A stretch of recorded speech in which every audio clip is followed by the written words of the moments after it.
Welcome everyone to another episode of See I Am Me. I'm your host, Rashawn Warren. Today we're going to delve a little bit deep into faith, family, and service. I have an old buddy of mine, good friend, Mark Bills. Let's go.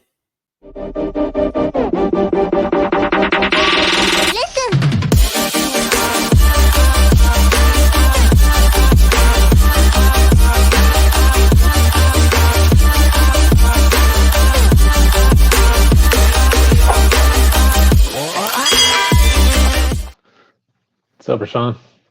What's going on, man? How has Good. everything been with you? I'm good, man. I'm good. Life's been treating me all right.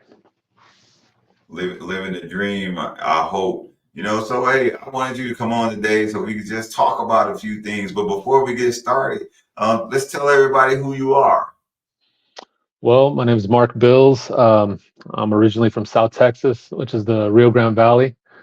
It's if you're not familiar, most people know about South Padre Island, so I'm down in that region, South Texas. Not some people say, oh, Corpus, and no, not Corpus. It's still further south. You got to go down a little further.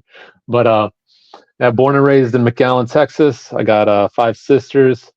Um, yeah, I mean, I'm from here. I got still family lives down here. Some of my family, my dad and my stepmom and some of my sisters ended up moving up to Houston area, and one lives also in Midland area. But yeah, pretty much all my other family, they're all down here. Oh, so that's home. Yeah, this is a home base. I mean, now I ended up moving away from McAllen when I got out of the military. Um, a little bit before I got out of the military, I ended up meeting my wife, um, and she lived down in a town called Laguna Vista, which is right across the bay from South Padre Island. So I live in an area which is it's small, but I love it. It's low key. Um, yeah, I like it. I like being on the coast. Oh, that's good, man. It's good Mhm. because you get a chance to relax, be somewhere you want to be. So, so we go back way back, to lieutenancy days, right? Uh, and I remember when we were going through the air defense school, and we were doing all this studying and all this craziness, trying just not to fail up out of that thing. And Mhm. then getting into the force, man, and we spent a lot of time together. Really got to know each other. Our paths are a little bit somewhat different, but at the end of the day, what we find important to us is our beliefs in self, our belief in family, your belief in faith, and then how we get into the world is maybe in different locations, but still the same if you really look at it, because we're both family people. We got kids trying to take care of, and we're just overall just trying to be a good person. So tell us a little bit about your story, Mark. Like how did all this transpire? Once you were a hooper back in the day, you Yeah, know. a long time ago. But a long time ago. But yeah, no. So well, I ended up going to school down in South Texas at the University of Texas Pan American, and there I ended up walking onto the basketball team. I didn't get a lot of playing time. I was pretty much that third team. I was the shooter for whoever the opposing team was. I was that guy.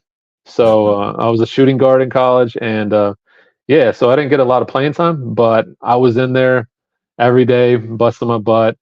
Um, Forearm was totally bruised all the time, just from checking people coming across the lane. I mean, I felt like I had a permanent bruise on my entire forearm. A lot of my buddies, teammates, I don't think they thought of me as a buddy for a good bit, because every time they came across into the lane, I check them. And but that was my job. That was my job to make them better, because if they're going to be at a high performer, I mean, I got to do that for them, because if I'm not doing that for them, then they're just going to not be set up for success. So I always felt that it was my obligation to do that to make our team better. So yeah, remember many days. I think every day I had two ice packs on my knees and one on my elbow. So you know what that's like. Oh So yeah, I definitely do. But you yeah. know what? you just mentioned something interesting. Um, Everyone has to play a role in order to be successful. And those are some lessons that you learned if you're a sports player that I think bode well when you move into the civilian world or in the military also.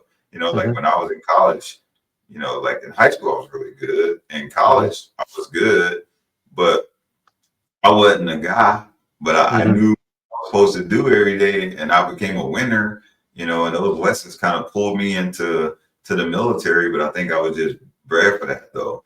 Yeah, You know, a lot of times, you know, we forget that everyone on the team, whether it be a sports team or whether it be um, at the workplace, is probably not going to get the same, you know, acknowledgement, if you will.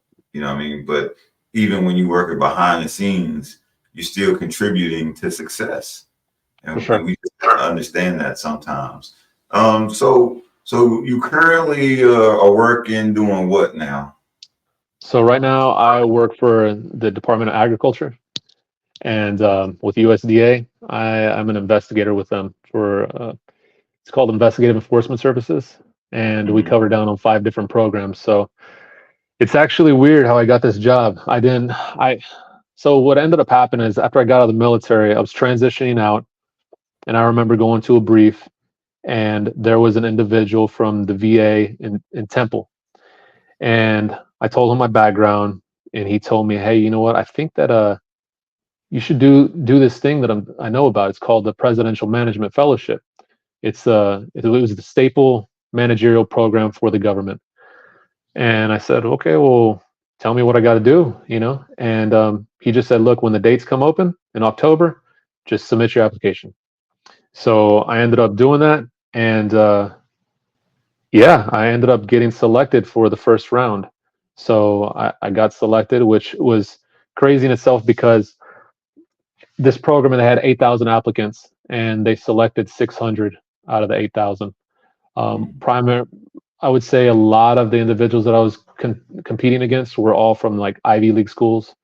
Um, but one of those things that helped me out throughout the process was I had the veterans preference. So that was on my list of things that helped me get over the hump. And then also was just in once I got in, then the interview process to me was easy.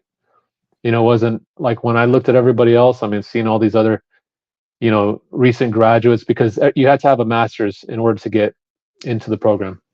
And just like we both did it together, you know, got that master's from UTEP. And so I had that. And man, I just, every scenario that they threw me through, they asked me, well, how would you do this? How would you do that? I mean, I had an answer for everything because of my past experiences from the military. And that's one of the things that is such a benefit from the military when you've been placed in leadership positions. And this goes all the way down to the lowest level, because I mean, not just from our standpoint as coming in second lieutenants, and then you're a platoon leader, XO commander, or whatever staff position you're in. you know yes, we do stuff, which is a lot. I mean, it is a lot of stuff that we're taking in. But even for the lowest level, I mean, the military has it set up the right way. I mean, you got teams that are part of a squad, that are part of a platoon, that are part of a company or battery, part of a battalion, brigade, and so on. And you have at that lowest level a team leader, Alpha Bravo team leader. Then you got a first squad leader, second squad, third, fourth. So just that order, people are placed in position to take on those positions. And like you said, not everybody might see what goes behind closed doors, in the background. But trust me, that machine's working. You know, the machine is going and it ain't stopping. So that's one of the things that it's great about the military. I mean, it's it's this entity that has so much different people from all different parts of life. Different cultures and areas, and different mindsets, but we come together and we have a brotherhood. You know. and that camaraderie is huge. It's an integral piece. It's a part of the glue. It's what keeps us together, you know. Um, and it's so important because in the event that you're going to be, you're training all the time for that Super Bowl. You're training to go to the big event. You know, that's what it's all about, to defend this country.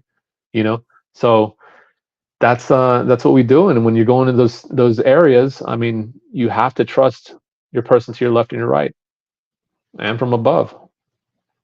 Yeah, yeah, I totally agree when you say military got it right, because I just can remember all the different parts of the military that I've been involved in, and each individual level leader, that's helping develop. When you come in as an officer, you kind of, the commander is always there, the first sergeant is always there. You got the troops they're working down there, but they're teaching you stuff still, and in order for you to become that greater whole, and it's almost kind of like, when I go back to sports, my sports life, we had a team captain, Mm-hmm. we had assistant coaches, then we actually had the head coach, all of those people that are pouring in you from a different echelon, and teaching you incrementally how to grow. So yeah, you're absolutely right. Hey, Mm-hmm. we're going to take a quick commercial break, and we're going to come back, and then we're going to talk a little bit about your faith. Focus up. Hey man, zoom in. Welcome. My name is Chris Rubio of the Rubio Method. Soak it in. Wear it as a nice sweatshirt, a nice yellow sweatshirt. See if it fits. And it may be something you say, okay, I'm listening to you, but I don't really like it. Not for me. What the hell are you thinking? You have no idea what you're talking about. You have issues because of your bad taste.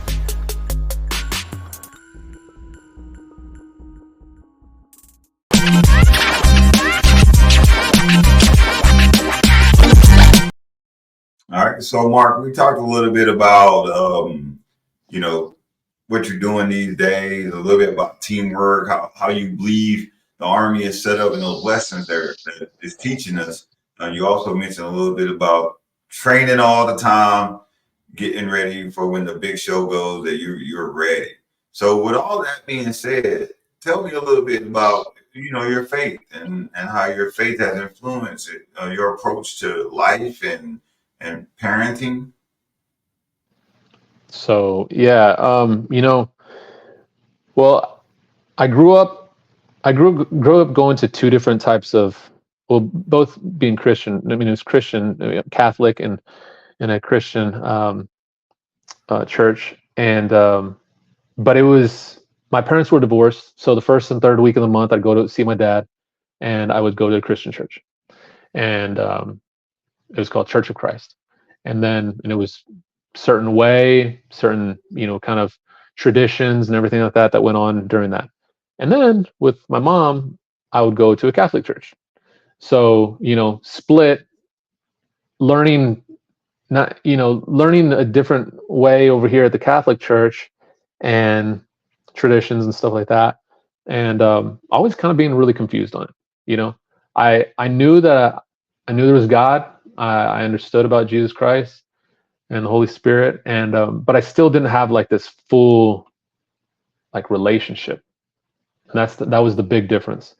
Is so as I was exiting the military, those latter years, um, I bought a Bible, and like I had always had a Bible, but I bought myself this one Bible, and I bought it and I started reading it, and then I ended up meeting my wife, and she was like strong in her faith, so like that was very helpful throughout the process, because now I had also somebody to talk to about. We could share this commonality, and and I remember in the beginning of our relationship, I'd read to her like for hours. It was crazy, but having that relationship just in the Word and reading was big.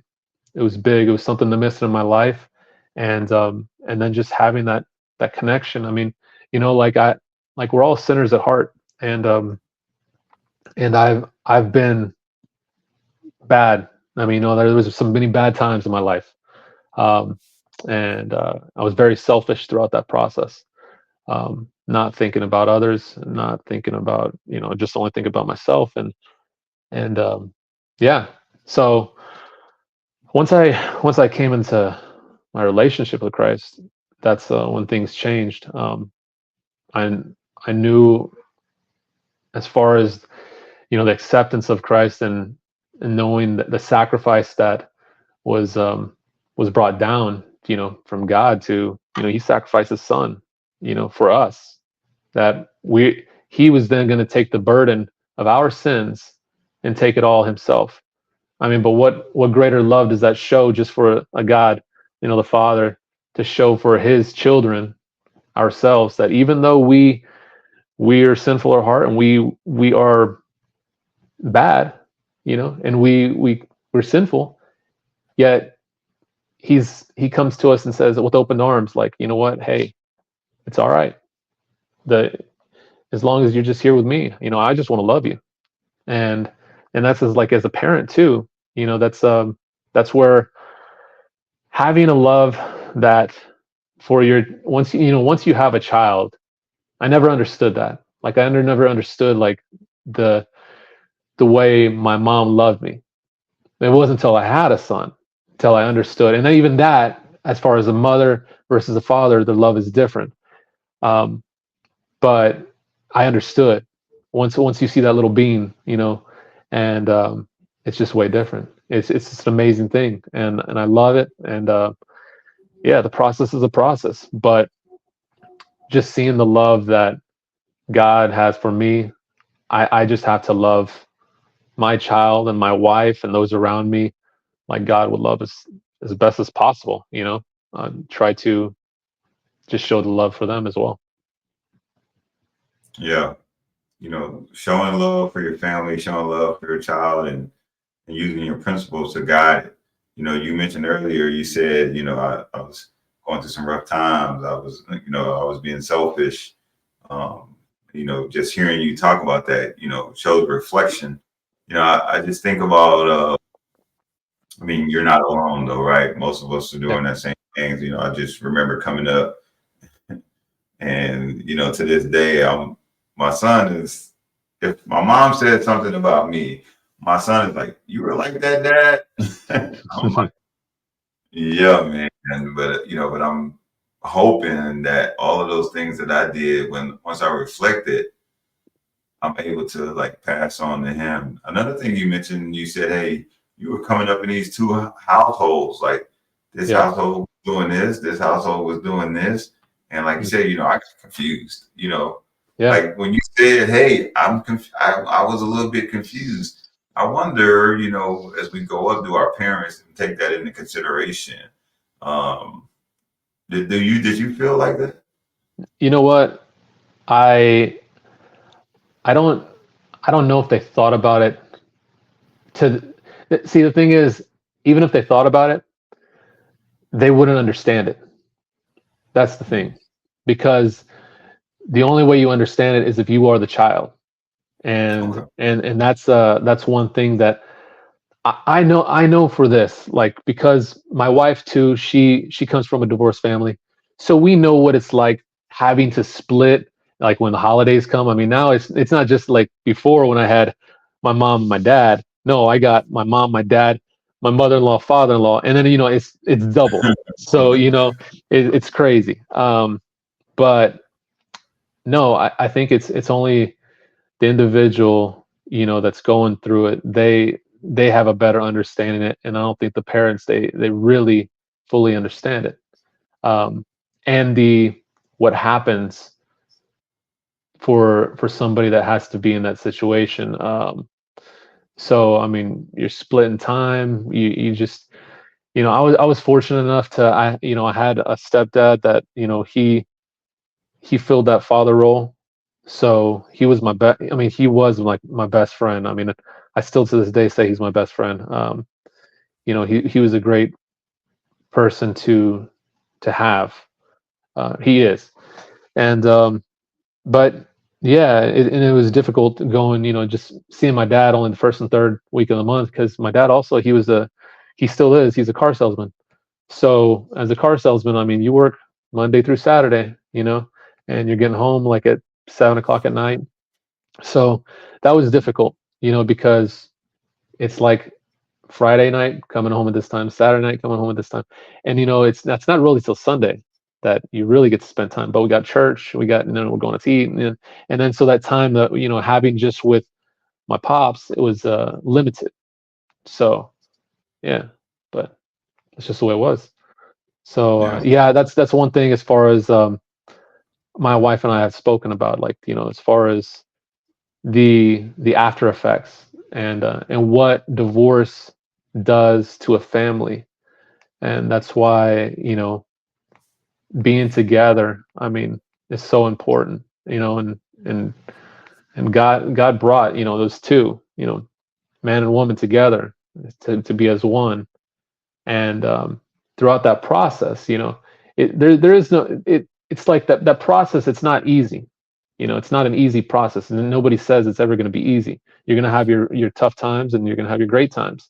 But throughout that, I mean, it's just constant work. You got to communicate. Um, but if you get through it, it's really good. It's bittersweet. So as you talk about your faith and your family and the things that you had to navigate through, like with all that being said, like what values do you prioritize, in your role as a husband, a father, and how do you kind of like look to instill those in your son? So, I mean, there's things that I do daily, whether that be daily prayer, reading, as far as my Bible,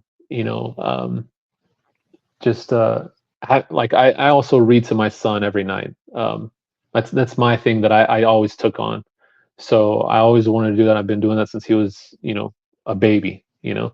I before he goes to bed, I read him several stories from several books, and then we'll go into the Bible, and then I read, several Bible stories. And as his age, as he aged, I started off with one small Bible, which would, had small little passages, and then it just started growing upon that. So yeah, but I mean, he knows that that's my time with him. So even though That's I might great. be, yeah, as far as the day, it might be a busy day or whatever, and if I got stuff that it's just been a busy day, he knows though I'm gonna be there to spend that time with him. I'm putting him to bed, like I'm praying with him. I'm talking to him before he goes to bed, and just letting him know that I love him. So yeah. Oh man, that's awesome to hear. You know, I try to tell my son every day I love him. Every time I get off the phone, I tell him I love him, I miss him. The thing is that now he's like 22 now, Mhm. but I mean, I still tell them because it's no different, right? Like Mhm. the mindset is that, I grew up without my dad. I always say that almost every show, I think, but it's ingrained in me, just to make sure that he know he's loved and someone is there for him and whatever I can teach him aside from the bad stuff that, I'm Mhm. saying, I just try to make sure everything that I've learned over time, I try to get to him, but I don't hide anything from him. Yeah. No.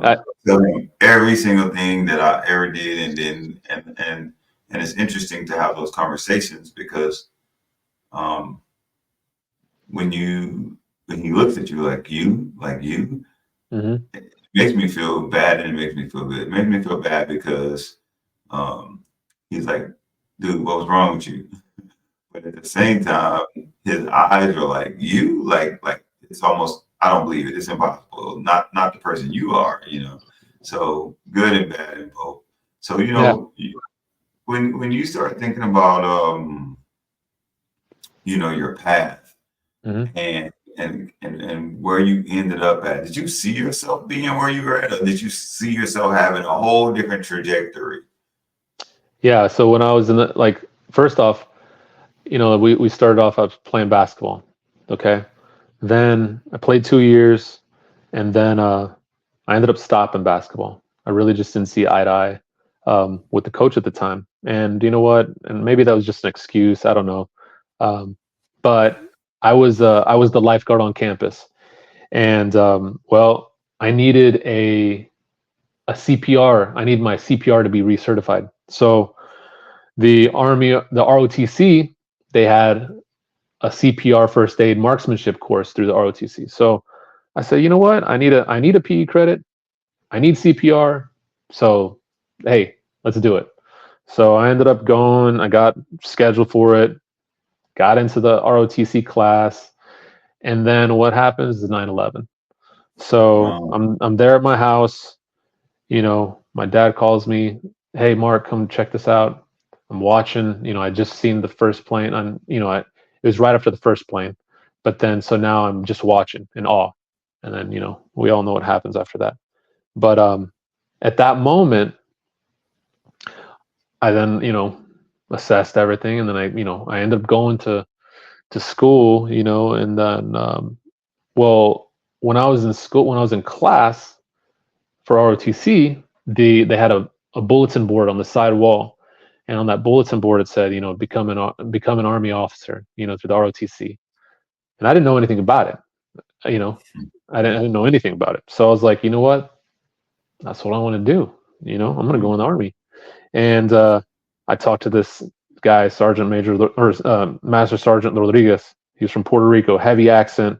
He pretty much he didn't say it wasn't some good words, but he said to go talk to this captain down over there at the house at the headquarters. So I ended up going to do that, and I told this Captain Mancias, I said, hey, I want to come in the military. And he was like, well, you know what? These are programs, scholarship, non-scholarship. And I said, I chose the non-scholarship because my family lived there, and I was like, I don't need to be in dorms, so I chose the non-scholarship route. And yeah, I said, no, I want to sign right now. Like, I want to do it right now. And he was like, wait, why don't you just, sleep on it? And I was like, no, I already know what I want to do. So there, I was like, they got the paperwork done, signed up, and yeah, that was it. But so once I got in the military, I kind of already had it in my head, okay, well, I'm gonna be an Army officer. I didn't know I was gonna go into air defense. Then I get into air defense, and yeah, and like when we talk about like your backs, like your past and stuff like that, there's several things. Like, I mean, really, when I got into the ROTC, it was just a total change, and I'm not saying change in a good way. I mean, being on the basketball team, I had to maintain a certain GPA. We had study hall, all these things. It was just, that's the way it was. Well, if you take ROTC classes, if anything, your grade GPA should be going up. My GPA went down, and Oh. yeah, it was not of benefit to me. So for most people, it is, and you know the way it is because you're a PMS. You were there at the university, and there's you're judged. There's an order of merit list. You have your national order of merit list, your order of merit list there within your school, and then how you perform at basic. And so I wasn't doing good against my peers. I was, I think, number 11 of 12. And then over, and so that just shows you nationally, I was definitely at the bottom of the barrel. But then when I went to camp, to basic camp, both my junior and senior year, I was on both of them. I was always the number 2 guy. So out of the 12, I was number 2 both times.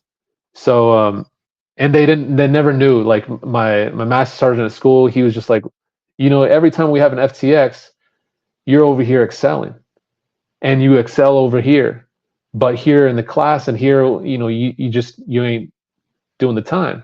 You're not putting in the effort. And I wasn't, because what I was doing is I was partying, and I was partying hard. So, that's where, when the reflection back in my past, that's what was happening. And, but then again, we get to today, and I'm glad everything has happened exactly the way God has his plan. Now I'm not saying that God had a plan for me to go party. No, but to where I'm at today, you know what I'm saying? I mean, yeah. So, and it's been crazy, because I thought once I was in the military, I thought, you know what, this is what I'm doing. I got it. 20 years at least, you know, I thought that I was going to be in the military, but you know what? I wasn't. So that's just the way it is. And then, you know, fortunate enough to come into contact with that individual who got me in that fellowship, or at least showed me the way, you know, mentored me through the process. I got selected as a presidential management fellow. And with that program, one of the things is you have to go work for an agency of the government. You have any agency that you want to. My top of my list was NASA. I wanted to go working at NASA, and they had a contracting officer position. So, well, at the time, my mom had stage 4 cancer. So we had our church down here, my wife and I. We had a house down here, and my mom had stage 4 cancer. So it made sense to go to NASA because, you know, my mom was receiving treatment at MD Anderson. So I was like, man, if I can get Houston, NASA, great. But then Department of Housing and Urban Development called me, and back to your area. So I lived in Fort Worth, Texas, for a year. Shout out Fort Worth. So I ended up going to work for them as a portfolio management specialist, and I wanted to be in the vicinity of an airport. So if I had to get back to my mom, you know, I could do so. So that's what I did. And then a month later, after me going to Fort Worth, I got a phone call from NASA, and they wanted me to go work for them. But you know what? I'd already made my commitment to go work for HUD, so I ended up doing that. But lo and behold, I was always looking back, and I found a job, the job that I am in right now as an investigator, down here. And it's very rare to find a job like this down in South Texas. I mean, you're either going to work for Customs and Border Protection, you know, doing customs, or Border Patrol.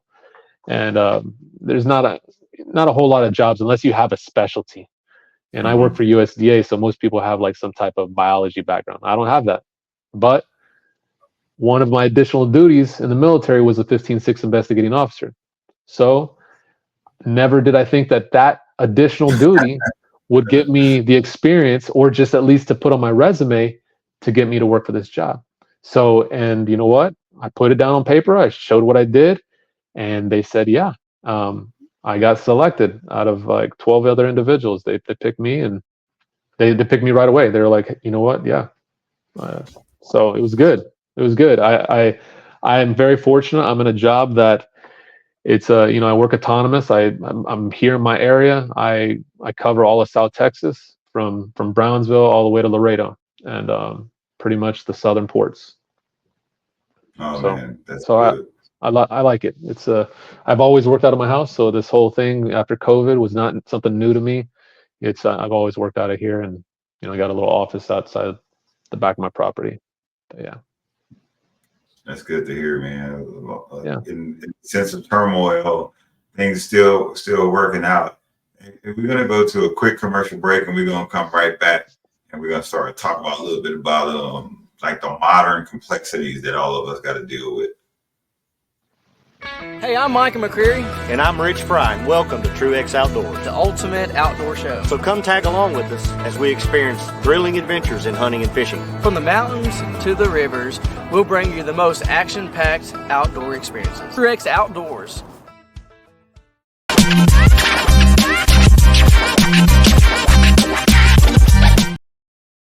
All right, so I know we talked a little bit, man. We were like running through your life, man. You're sharing a bunch of good stuff, and how you're getting through it, and your perspective is what's important also. But you know, we talked a little bit about parenting and stuff earlier, but let's talk a little bit about you know the complexities of parenting in these days, right? You know, like when I say these days, you know, I grew up a certain way. My mom was on me non-stop all day, 24/7. And you know, some stuff stuck with me, some stuff did not. But as the world is changing and views, and if you can name it, it's a little bit different than when we were young.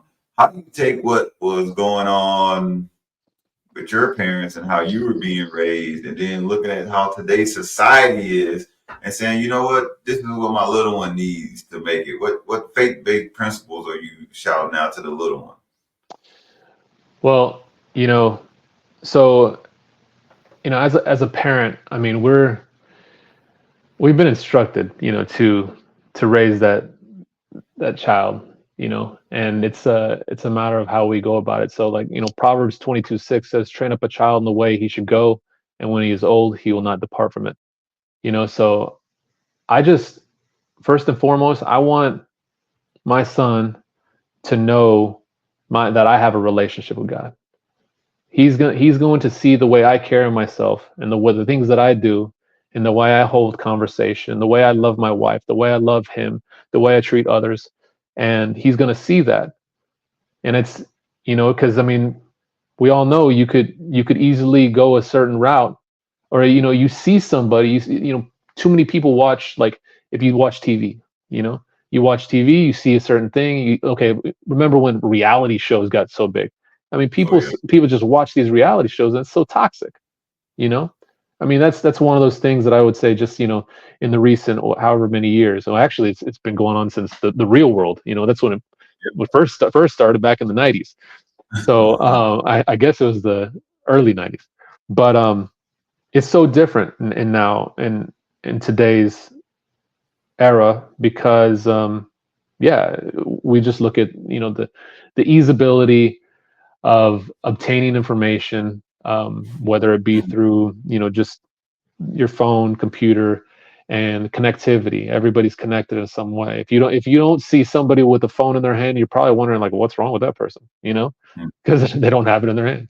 I mean, it's crazy seeing the dynamic, because sometimes I'll go to eat at a restaurant, and I'll look at a table, and I see everybody at the table on their phone, you know and to me, it's kind of, I mean, trust me, I use my phone a lot, and it's a very good tool. It's just a matter of how you utilize that tool. And it could easily become an idol in so many senses, to where you're just at always glued to it. So I mean, technology is good for sure, but sometimes I feel like, for some people, like, some things need to be stripped down, because when you have limited, for one, you're a lot more appreciative, I think, of things in life. You know, when I look at, sometimes I look at my son's toys, and I'm just like, man, I got him so many Hot Wheels. It's crazy, crazy. I think back when I was a little kid, I mean, I had some toys, but I didn't have a whole lot. But another thing is, when I was younger, just like I'm sure with you, Rashawn, outside all the time. I mean, I was outside all the time, and that's not over exaggeration. I mean, it was, and it's just, once you get into sports, it was just like game on. Like, it didn't stop. It was like you lived it and you breathed it, like, all the time. You couldn't separate me. I mean, it was all the time I was involved in some type of sport, out amongst my buddies. You know, and that's just the way it was. And I wasn't in on a TV watching stuff. I mean, don't get me wrong. Right when I got home from school, I might watch, like, Batman.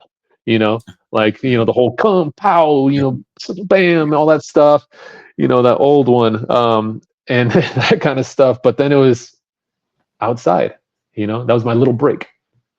And yeah. And then, like, on Saturday, it was cartoons in the morning. That was one thing, that was the only cartoons that you got. It wasn't no cartoons all the time. Now they got it. They got all this crazy stuff. You can stream anything, all that. So it's way different. Oh yeah, it's Yeah. funny you say that, because I was just telling my young one about, like, hey, I I used to love X-Men, and the only time you can watch X-Men was Saturday morning. And once that show was gone, that show was gone. You missed that episode, you wasn't catching it.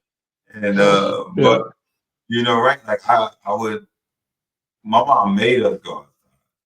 You know what I'm saying? Like, those, I guess, because it wasn't a cell phone then. Like you said, it wasn't streaming services. But Yeah. my mom made us go outside and play. And it was five of us, right? I mean, how it is, I had a big family too. So it was five of us, and we were out there, doing hide and seek and stuff, and just drawn on being an athlete, I think those were the principles that like my mom exercised, as a single mom, Hmm. the same thing that you're talking about, And another thing that I'll touch base on, like, so you talked about your ROTC experience and you talk about your time as a cadet and how you was, your time going through and how you were struggling because you were partying, you were getting in. When we're young, we always think we're gonna miss something, right? Yeah. So we're always trying to stay out there and figure something out instead of really kind of get it in. When I was a professor in military science, I would tell the youngsters all the time, like, hey, I'm telling you, these are the things that you need to focus on if you intend to be good. And I say, hey, remember why you're here. But still, they're young kids. They're trying to figure it out. They're trying to figure themselves out, let alone trying to figure out what the military is talking about. Can you share like a memorable experience for your time serving in a leadership position in the Army? Because like when you were in the Army, so much is going on as a leader. What is Yeah. the one thing that you can share with people about your experience in the Army? You know, I think my most, I mean, I have a lot of times, but those one-to-one relationships are always great. Having a soldier teach you something, having them bringing them up, like you already know how to do it, but just having that private teach you something, that's always a good thing. Yeah, Because it gives it's a morale booster for them, and then they then are saying, hey, I taught so and so this or whatever, so that's always cool. But like a really memorable time, I would say, is just the lead up going on my first deployment. yeah, Lead up going on my first deployment as a platoon leader, having my group, my platoon, and I remember just even before we had a barbecue, just being able to hang out with each other, let loose, that was good. And then you know getting on the bird and getting out, and then getting back. Well, even before getting back, I remember taking this photo. Somebody took it, I don't know who it was, but it was just it wasn't our full platoon, but it was a big group of us, and it was just cool to see you know the guys, just those guys, and from where we were at, and it was nice. And then getting back home and seeing the reaction of the family members to see their loved ones, that's always a great feeling, because when you're gone for a long time, it's a good feeling. yeah, So. yeah, absolutely. You Hmm. know, uh, Deployed, gone forever. It seems like come back, try to reintegrate yourself as best you can, as quickly as you can, get back to life. And then Yeah. now, say, those bonds that you get there in the military, like hey, that's how we met, right? Through the military. We spent a lot of time together too, Hmm. um, and being from different places, but both being from Texas, sharing some of the same interests, those things are unparalleled. I was talking to Jen one day. I was like, "Yeah, I'm going to be talking to Mark," and she was like, man, remember when you and him thought y'all could move all that furniture? That's the first thing that popped in her head. But you know what? But she was like, man, I bet you're gonna be happy to talk to him. But that was something that was foreign from the military. And in her Yeah. mind, she was like, I didn't even say her name, I just said Mark. And she went, and it's been a long time since we Yeah. talked, right? Yeah. That's the first thing. She went straight to you because she remembered you because of how I thought about you, right? Yeah. So Yeah. that's always great. So Yeah. what lessons did you learn from your deployments uh, to war, man? Like, how did that influence your perspective on life and your faith? Um, you know, so lesson learned from Iraq. You know, I would just say, no matter how much you train, that's one of the things that the military does: train, train, train. So, you know, no matter how much you train, there's always somebody that, or a curveball that might be thrown at you. You don't know how it's going to come, but you need to be able to continue pushing forward. So, that's one thing. No matter what, like you can't just sit back and just okay, that's what it is. No, there's still a mission, and you still got to complete it. So whatever the situation may be, whatever you encounter in life, just like during the deployment, um, you roll on. It's just how you adjust.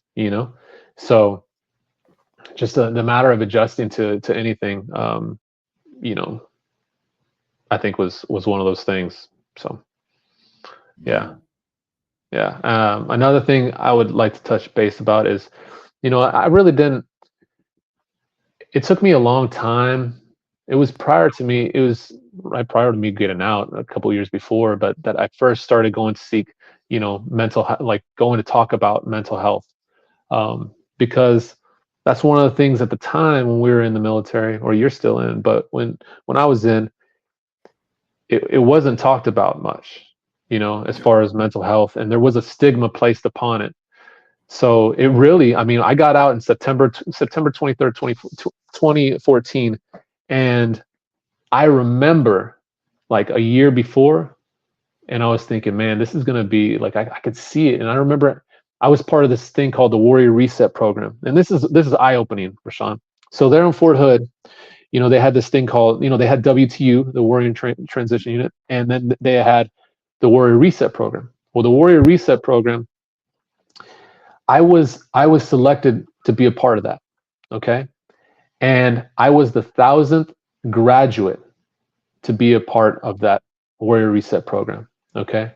And just think about it. I'm the 1,000th person, and they had started that program in 2007, and I graduated from it, I think, in 2013, or maybe 2013, I think it was. So in that much time, I was the 1,000th person. We have 50,000 soldiers at Fort Hood, at any given time. So, at least then.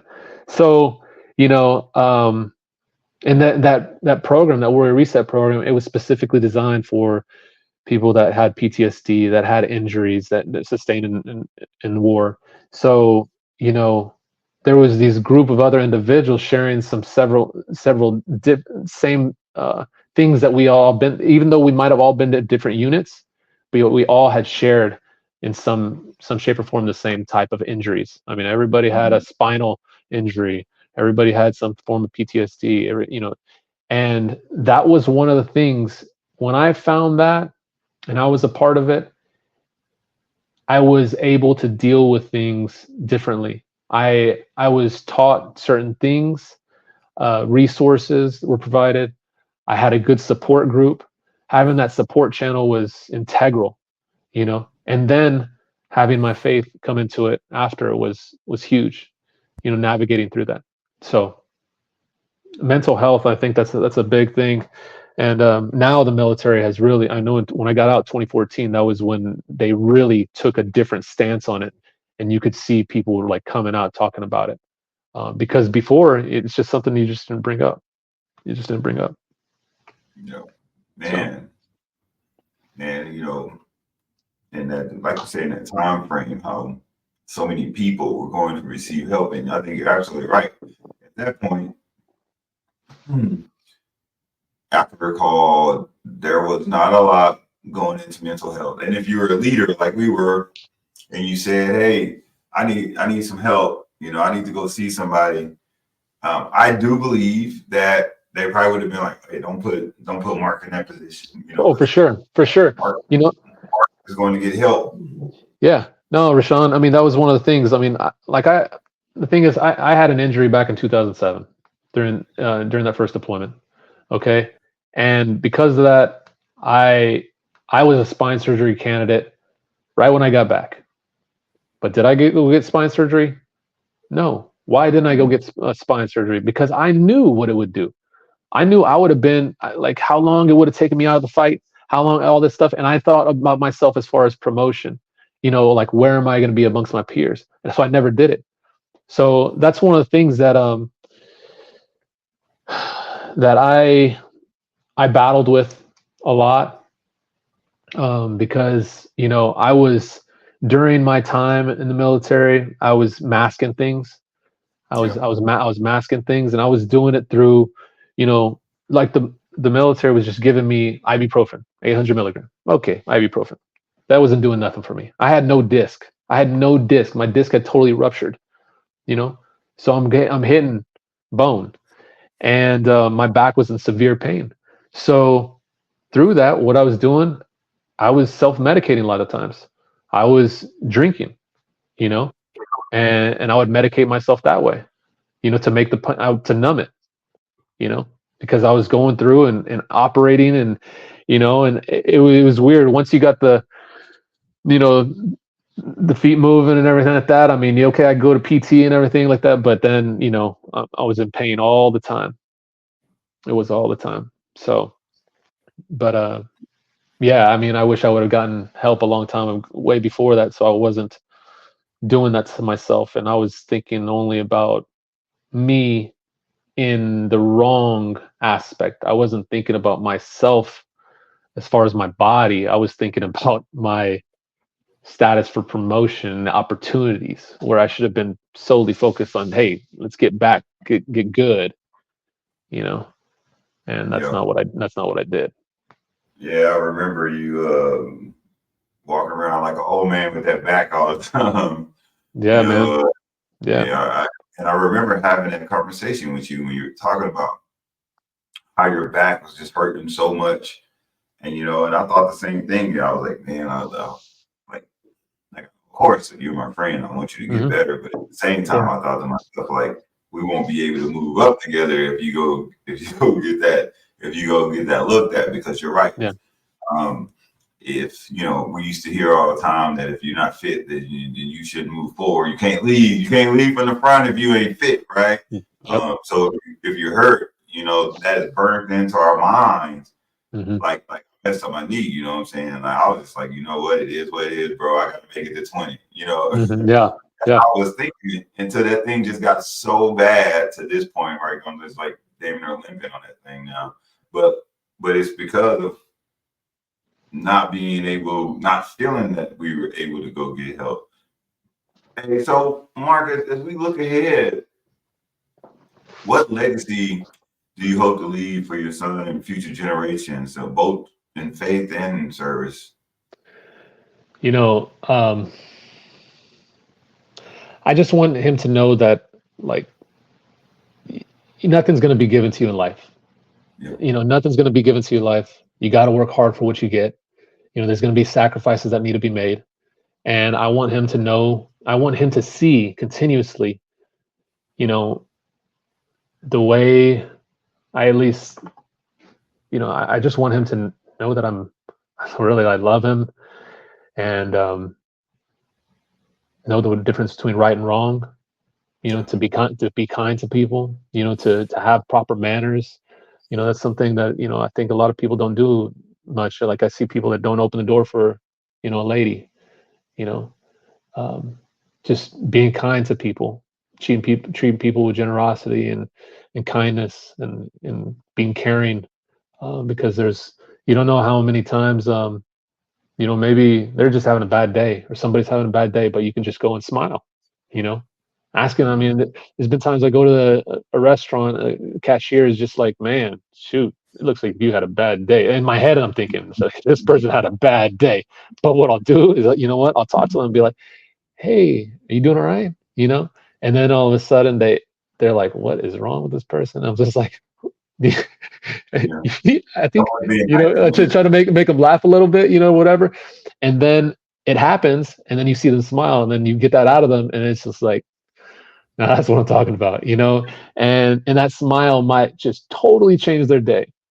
So, you know, if I can make somebody laugh, which I don't think I'm funny anymore. I used to think I was funny back when I was younger, but now I think I'm just not so funny at all. But yeah, so that's So, always good. But yeah, I just want my son to treat others with respect and love, and have a relationship with God. so you know, we're entering the final thought stage of this interview. So, if you were to leave people out there that are listening to us talk today with one thing, what would you like to leave to everybody out in TV land listening? To leave. Yeah, what would So you like to? Well, you know what? I think this is important. I really think this is important, and this is it's a constant with everything that we do in life, and it's communication. Communication being, I think, one of the biggest things that people have difficulty with. You know, I know, like, when I talk to my wife, she hears one thing, I know I said something totally different. You know, I hear one thing, you know, she says whatever. It's just like effective communication is key.